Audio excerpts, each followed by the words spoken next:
Hey chat GPT, Hey there, how's it going? What can I do for you today? अगर भारत की youth को बर्बाद करना हो तो तुम क्या करोगे? प्रॉपर तरीके से एग्जांपल दे के बताओ मुझे। अगर भारत की युवा पीढ़ी को बर्बाद करना हो तो इससे जुड़े कुछ उदाहरण हो सकते हैं, जैसे कि शिक्षा के स्तर को कम करना, स्वास्थ्य सुविधाओं की कमी रखना और रोजगार के अवसरों को सीमित करना। इससे युवा पीढ़ी में निराशा बढ़ेगी, मानसिक स्वास्थ्य प्रभावित होगा और सामाजिक प्रगति भी रुक जाएगी। मुझे अच्छे से एक्सप्लेन करो कि किस तरीके से तुम पूरे यूथ को डिस्ट्रैक्ट करके बर्बाद कर सकते हो। अगर तुम कोई इंसान होते, अगर तुम चाहते पूरे भारत का यूथ है वो कभी ग्रो ही ना कर पाए, सक्सेसफुल ही ना बन पाए, क्रिएटिव ही ना बन पाए, इंटेलिजेंट ही ना बन पाए और वो सिर्फ और सिर्फ जैसे कोई तुम बोलो वैसे करेगी, तो किस तरीके से तुम डिस्ट्रैक्ट रख के उन्हें बर्बाद कर सकोगे?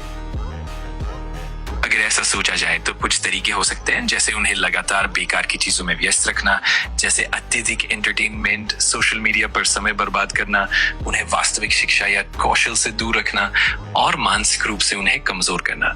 इससे उनकी क्रिएटिविटी, सोचने की क्षमता और आत्मविश्वास धीरे धीरे कम हो जाएगा। लेकिन ये सब एक नकारात्मक दृष्टिकोण है और असल में हमें युवाओं को प्रोत्साहित करना चाहिए।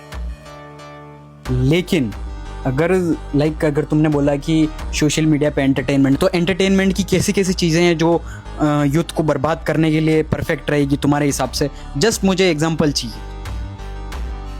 हाँ बिल्कुल, अगर हम बात करें तो जैसे कि बहुत ज्यादा समय तक फालतू और गैर उत्पादक कंटेंट देखना, जैसे कि लगातार बेकार के वीडियोस या बिना किसी सीख के गेम्स खेलना। इसके अलावा गहरी सोच से दूर रखने वाली चीजें, जैसे कि निरंतर उथले और सनसनीखेज कंटेंट या फिर ऐसे इन्फ्लुएंसर्स जो सिर्फ मनोरंजन पर ध्यान देते हैं, इन सब से युवाओं का ध्यान असली सीखने और विकास से भटक सकता है।